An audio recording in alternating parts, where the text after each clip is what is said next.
Political sovereignty. This reading begins with a note from the authors.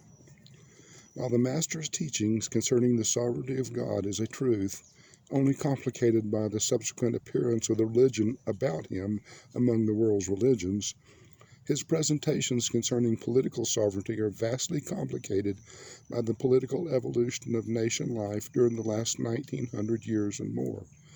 In the times of Jesus, there were only two great world powers, the Roman Empire in the west and the Han Empire in the east, and these were widely separated by the Parthian kingdom and other intervening lands of the Caspian and Turkestan regions.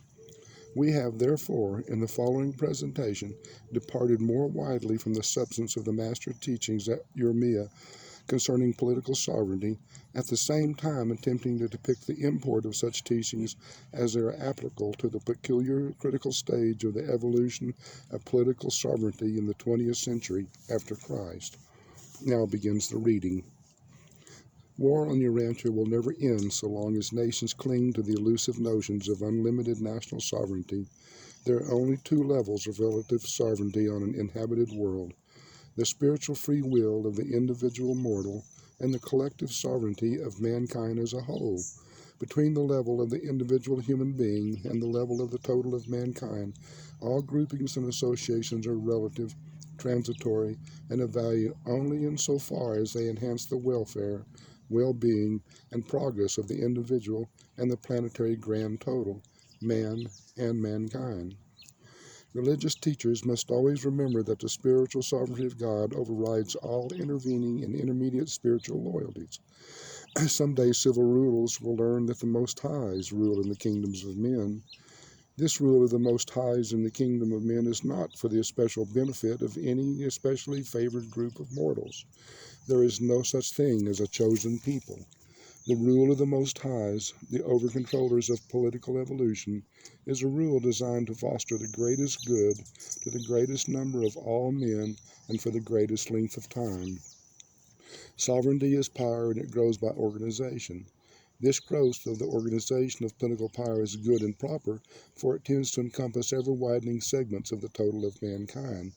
But this same growth of political organizations creates a problem at every intervening stage between the initial natural organization of political power, the family, and the final consummation of political growth, the government of all mankind, by all mankind, and for all mankind.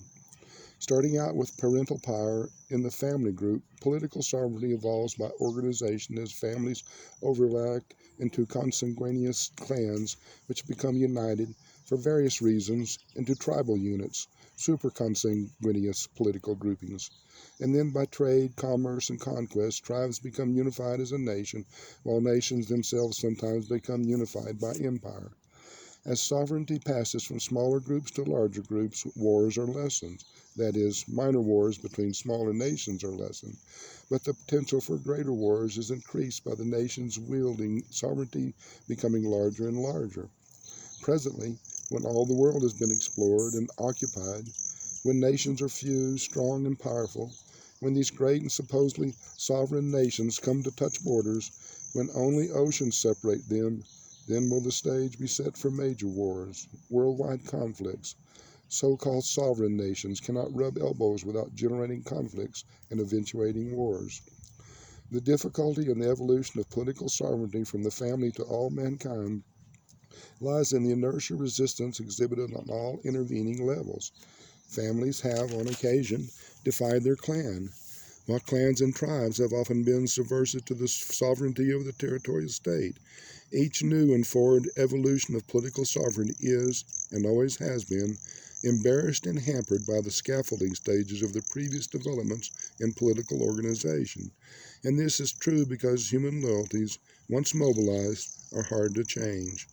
The same loyalty which makes possible the evolution of the tribe makes difficult the evolution of the supertribe, the territorial state. And the same loyalty, patriotism, which makes possible the evolution of the territorial state, vastly complicates the evolutionary development of the government of all mankind.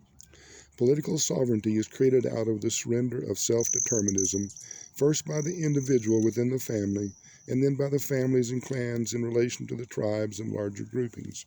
This progressive transfer of self-determination from the smaller to ever larger political organizations has generally proceeded unabated in the East since the establishment of the Ming and the Mongol dynasties. In the West, it obtained for more than 1,000 years, right on down to the end of the World War, when an unfortunate retrograde movement temporarily reversed this normal trend by reestablishing the submerged political sovereignty of numerous small groups in Europe. Urantia will not enjoy lasting peace until the so-called sovereign nations intelligently and fully surrender their sovereign powers into the hands of the brotherhood of men, mankind government.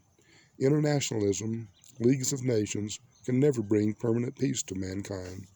Worldwide confederations of nations will effectively prevent minor wars and acceptably control the smaller nations, but they will not prevent world wars nor control the 3, 4, or 5 most powerful governments. In the face of real conflicts, one of these world powers will withdraw from the League and declare war.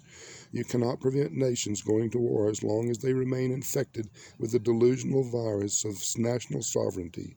Internationalism is a step in the right direction. An international police force will prevent many minor wars, but it will not be effective in preventing major wars, conflicts between the great military governments of Earth.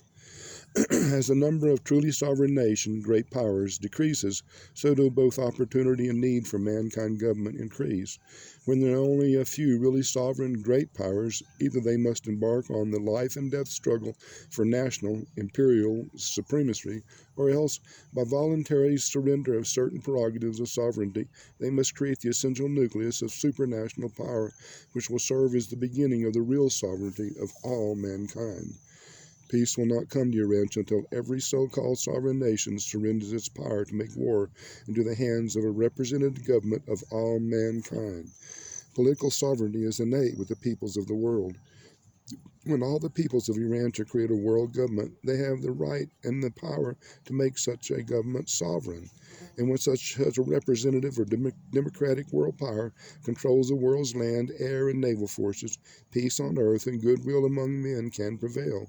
But not until then. To use an important 19th and 20th century illustration, the 48 states of the American Federal Union have long enjoyed peace. They have no more wars among themselves. They have surrendered their sovereignty to the federal government, and through the arbitrament of war, they have abandoned all claims to the delusions of self-determination. While each state regulates its internal affairs, it is not concerned with foreign relations, tariffs, immigration, military affairs, or interstate commerce. Neither do the individual states concern themselves with matters of citizenship. The 48 states suffer the ravages of war only when the federal government's sovereignty is in some way jeopardized. These 48 states, having abandoned the twin sophistries of sovereignty and self-determination, enjoy interstate peace and tranquility. So will the nations of Urantia begin to enjoy peace when they freely surrender their respective sovereignties in the hands of a global government, the sovereignty of the brotherhood of man. In this world state, the small nations will be as powerful as the great, even as the small state of Rhode Island has its 2 senators in the American Congress, just the same as the populous state of New York or the large state of Texas. The limited state sovereignty of these 48 states was created by men and for men. The superstate national sovereignty of the American Federal Union was created by the original 13 of these states for their own benefit and for the benefit of men. Sometime the supranational sovereignty of the planetary government of mankind will be similarly created by nations for their own benefit and for the benefit of all men. Citizens are not born for the benefit of governments. Governments are organizations created and devised for the benefit of men. There can be no end to the evolution of political sovereignty short of the appearance of the government of the sovereignty of all men. All other sovereignties are relative in value, intermediate in meaning, and subordinate in status. With scientific progress, wars are going to become more and more devastating until they become almost racially suicidal. How many world wars must be fought, and how many leagues of nations must fail before men will be willing to establish the government of mankind and begin to enjoy the blessings of permanent peace and thrive on the tranquility of goodwill, worldwide goodwill among men.